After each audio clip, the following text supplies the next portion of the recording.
The Czech Republic will allocate funds for its initiative to purchase ammunition for Ukraine. The government did not say what amount it would be. In February 2024, Prague pledged to fund and organize the purchase of 800,000 artillery shells for Ukraine outside the EU. Partner countries financed the transportation. At the end of March, the Czech foreign minister said that as part of the initiative, Kiev could potentially receive almost twice as much as planned, 1.5 million shells. It is extremely important for Ukraine that it knows that more ammunition will arrive in a few weeks or months and can adapt its tactics to this today. Once again, I want to thank everyone who has joined this initiative, and today the Czech government has taken another step in this direction. Petr Fiala, Prime Minister of the Czech Republic, reports the Czech edition Novinky. About 20 countries have already expressed interest and are ready to join the Czech initiative. The latest to join were Slovenia and Iceland. Slovenia, according to media reports, will transfer 1 million euros and Reykjavik about 2 million. In addition, Poland plans to double its contribution, and Germany is planning to transfer 10,000 artillery ammunition from the Bundeswehr arsenals to Ukraine in the coming days.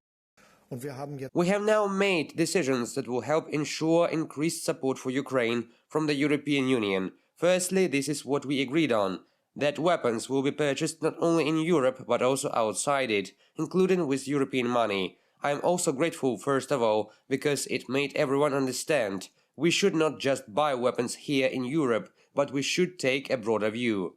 The first meeting of the countries participating in the coalition of armored vehicles in support of Ukraine took place in the capital of Poland. 4 syndicates have been created within its framework. Each is assigned specific tasks, supplying weapons and ammunition for Western armored vehicles, their maintenance and repair, training crews and technical personnel, as well as developing effective tactics for using armored vehicles on the battlefield. The Armored Vehicle Coalition aims to strengthen the armored shield of the Ukrainian Defense Forces, to jointly enhance the capabilities of our army in the fight against the Russian aggressor, to ensure the effective operation, maintenance and repair of equipment and weapons provided to us by our allies.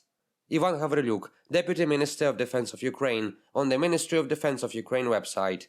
On March the 25th, the foreign ministers of Latvia, Lithuania and Estonia arrived in Washington for the 20th anniversary of joining NATO. In particular, they noted the importance of American leadership in supporting Ukraine.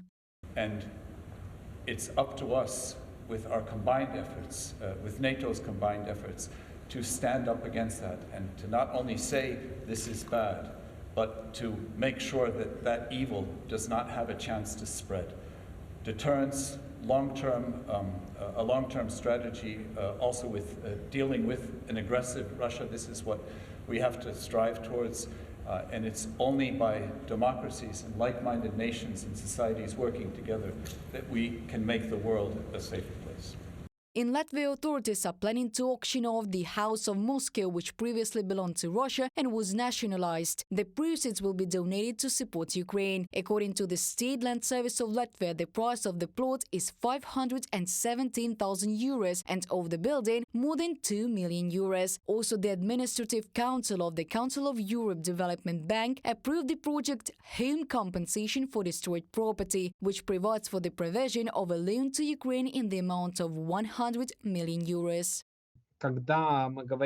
When we are talking about specifically these 100 million loans, then within the framework of this project it is envisaged to provide this compensation of about 2,000 certificates for housing, and as the Ukrainian authorities estimate, this will ensure at least 5,700 Ukrainians with compensation for this housing. That is, this is one of the components that determines the ability of people to exist normally in Ukraine, and this project is essentially a demonstration that Europe is investing. It also became known that the Register of Losses as a result of Russian aggression will begin accepting applications on April the 2nd. It will be open to the submission of applications, evidence and related information. The historic opening will take place in The Hague as part of the Ministerial Conference Restoring Justice for Ukraine in the presence of heads of international organizations and top officials from more than 60 countries. Reported by Diana Kolesnik, Yulia Belyu, ATV News.